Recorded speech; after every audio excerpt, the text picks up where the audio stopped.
type MAGA ruled government? Okay, here's the drill. Look what happened last night in the Rio Grande Valley. This is an 84% Hispanic district. It is the second most Hispanic district in the United States of America. We won a blowout. It's not even going to go to a runout. Flores won, I think, with 52% of the vote when you add up all the MAGA votes. 52%. We are on the rise democratically. We're going to win at the ballot box. We're going to have a blowout. We're going to have a 100-seat pickup this November. But in terms of the ruling government, by democracy, we believe in the ballot box. We believe in fair and free and transparent elections, and we're winning everywhere. We're going to get 55 to 60% of the Hispanic vote this November. We're going to get 50% of the African American male vote this November. We're going to have a blowout win. We're going to win 80 to 100 seat pickup in the House of Representatives. We're going to win the Senate. We're going to win school boards. We're going to win. We're going to throw out these Soros-backed DAs. We're going to win state legislatures. We're going to win all the secretaries of states that are running. We're going to win the governorships. We're going to win the state legislatures. This is going to be a massive blowout like 1932. You're witnessing right now a political realignment like 1932, and we will govern for 100 years after we win 100 seats. You saw it last night. Do you want to govern as a one-party kind of total government? Do you want to destroy the Democratic Party? I believe that we will destroy the Democratic Party as a national political institution. You'll have the Squad and the Progressive Party, and you'll have the neoliberal neocons that the January 6th committee is. You'll have Liz Cheney on one side and Kinzinger, and you'll have Shifty Schiff and Swalwell on the other. A neoliberal neocon that represents Wall Street. A populist uprising of Hispanics, African Americans, and working class people in this country is before us. And you can see it in the Rio Grande Valley. Don't take it from Steve Bannon. Look at your own eyes. Yeah. I'll come out afterwards and talk. Steve Bannon, the mad genius, is predicting 100-seat pickup for patriots in the midterms and a rule that'll last 100 years. We're going to look at those predictions in detail. We're going to see for ourselves the evidence for it. And make sure to stick with me at the very end of this video when I'll show you why a century of ultra-MAGA rule may indeed be right around the corner. You're not going to want to miss this. Greetings, patriots all across the globe. Dr. Steve here with you. Great to be with you. As always, your patriot professor helping you think better so you can feel better in this crazy and turbulent world. So make sure to smack that bell and subscribe button. And also, I want you to make sure you protect your finances from the robbing effects of Biden's inflation. And you can do that by clicking on the link below and visiting our good friends over at Goldco. They are a Patriot Gold company that specializes in helping you find out how you can protect your retirement with the trustworthiness of gold and silver. And again, just to show you guys how amazing these guys really are over at Goldco, if you click on that link below right now, I kid you not, they're going to give you up to $10,000 in free silver when you open up an account. But this is a limited time offer, so don't wait. You're going to love it. Click on that link below or go to turleytalkslikesgold.com and find out how the trustworthiness of gold can keep your savings safe. All right, gang, let's dive right in here. So as you saw in that video, Steve Bannon is making some headlines today. He was appearing at a D.C. courthouse trying to get the charges against him for contempt of Congress dropped, right? He's refusing to comply with the sham J6 committee. And as he went up to the mic in front of the courthouse for a quick press briefing, he just launched into a full tirade predicting that the populist political realignment that's happening right now all over the nation will not only win in a blowout this November, winning upwards to 80 to 100 seats, but it's going to in turn shatter the Democrat Party into effectively two parties, the Bolshevik cultural Marxist wing on the one side and the Goldman Sachs neoliberal wing on the other. And in the process, the new Patriot Party GOP will rule for 100 years. Now, that is quite the prediction. And regardless of what you think of Bannon, you got to appreciate the fact he's an extraordinary mind who thinks civilizationally and globally.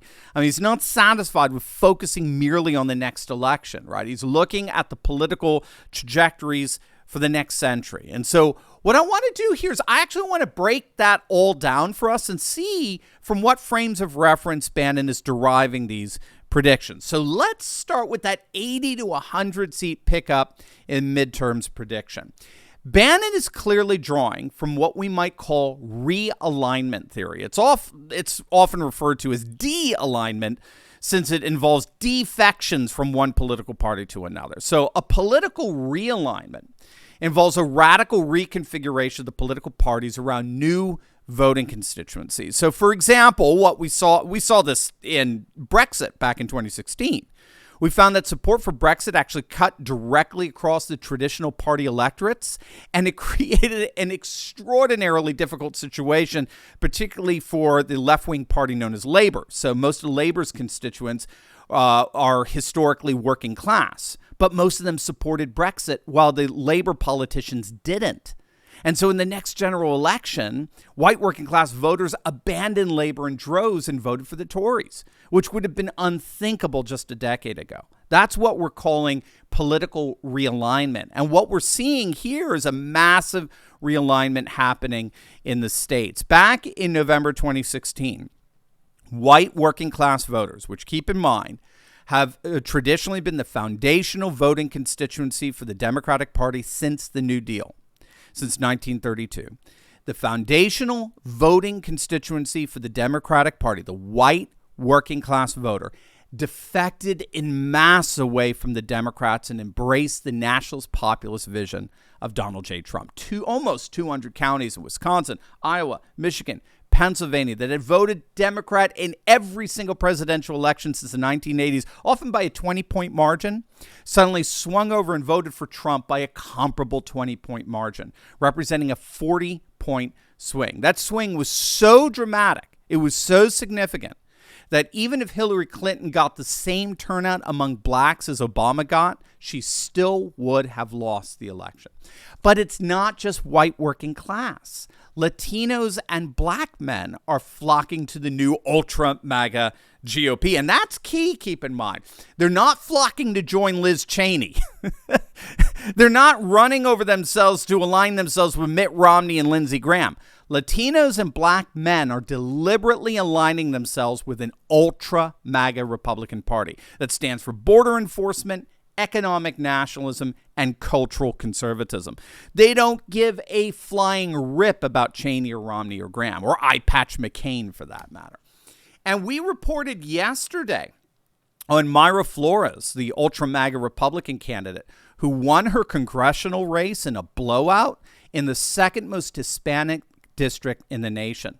Right? This district has not voted Republican over a century. Their last Democratic congressman won by 14 points.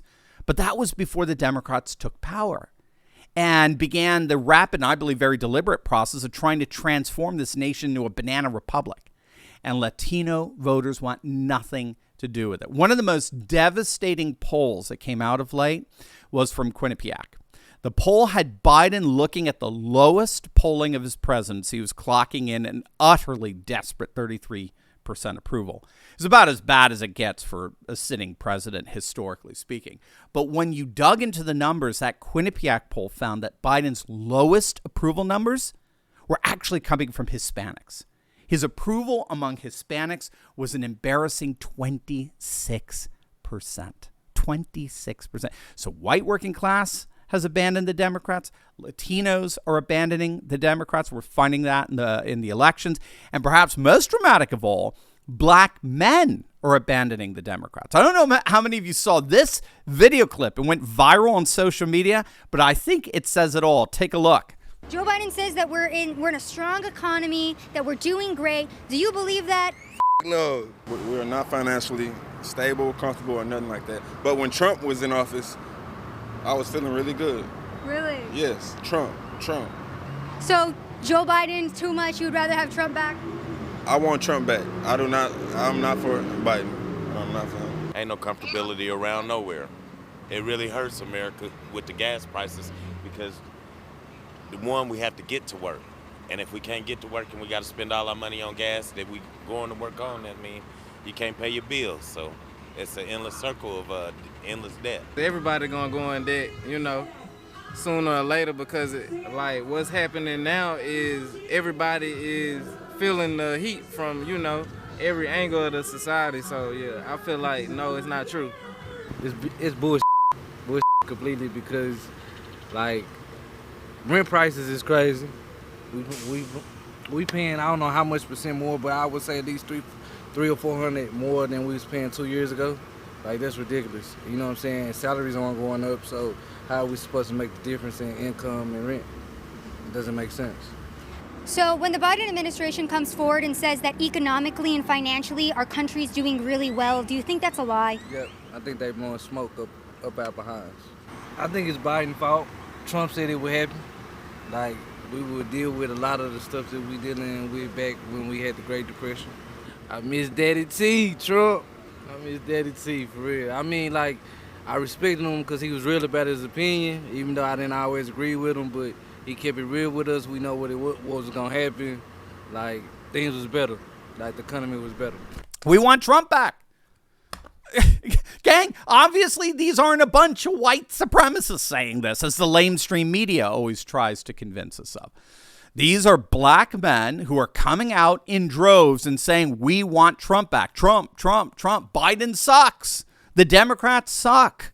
We want Trump. Which, according to Bannon, is another way of saying we want populism. We want ultra-MAGA, America First populism back. So with all of that in place, that's the political realignment that Bannon sees in effect shattering the Democrat Party in November. Now, whether they're going to actually turn into two different parties, there is some serious scholarship out there saying absolutely. The Democrats may indeed very really split. And this is because the data that we have shows a massive rupture in the party over woke issues, as we talked about before. Moderate liberal Democrats reject the radical wokeism of the Bolshevik wing of the party. They hate it. And they increasingly want nothing to do with it. And all you need is a massive loss at the ballot box, like we may see, of course, in November. All you need is that to split the party, because you're going to have one wing say, we lost because of all this radical woke nonsense, while the other side, the woke side, is going to say we lost because we're not woke enough. We weren't radical enough. And that tug of war could easily split the party, right? Especially after a catastrophic loss. But what about patriots ruling for the next 100 years? What's that all about? Well, we're going to find out. But first, gang, make sure to click on that link below and join me on July 8th at 2 p.m. Eastern Time for a special online webinar where I'm going to show you how patriots can win during tough times, and not only win, but flourish. This is going to be an absolutely awesome webinar where I'll show you precisely why I'm so optimistic about a conservative future, and you can be too. Click on that link in the description below to sign up now with our early bird special. It's a limited time special for discounted tickets that'll be available only for a few days. So don't wait. Click on that link, and I'll see you on July 8th for a day you won't soon forget. All right, so Bannon's notion that patriots are going to rule for the next 100 years comes from Bannon's employment of what's called the fourth turning theory. Now, if you don't know, the fourth turning is a cyclical theory. It's a theory of how history moves in predictable patterns that Steve Bannon is a huge proponent of. The fourth turning is the notion that history basically moves in generational waves, marked by relatively predictable changes every 20 years, corresponding to the next generation coming of age, right? The next generation passing their 18th birthday and entering into adulthood. And what the theory argues is that at the end of every fourth cycle of this generational pattern, about every 80 or 100 years, there is a massive societal and political and cultural crisis that ushers in a new political order and the restarting of the next wave of cycles. So this is why Bannon often says that MAGA-loving patriots are going to rule for the next 80 to 100 years. We're in a tumultuous fourth generational cycle period, the upheaval of which will usher in a new political paradigm for the next successive 4 generations for the next 80 to 100 years. And then there'll be another upheaval, right, with a new political paradigm to replace it, right, the next century. So according to Biden here, according to Bannon, a liberal world order that began in 1946 is coming to an end. It's at its 80-ish year mark. So he's clearly appealing to his fourth turning theory, which, again, a lot of people in the lamestream media just miss because they're more interested in mocking Bannon rather than actually trying to understand him. So there you go. That's Steve Bannon's prediction for the upcoming midterms, the fallout to follow, and way, way beyond. Now, before you go, you will definitely want to check out my latest video I just uploaded on how the Democrats are openly admitting that the J6 committee is a big fat fraud and there's not going to be any indictment of Trump. You're not going to want to miss this. So make sure to click on the link and I'll see you over there. God bless.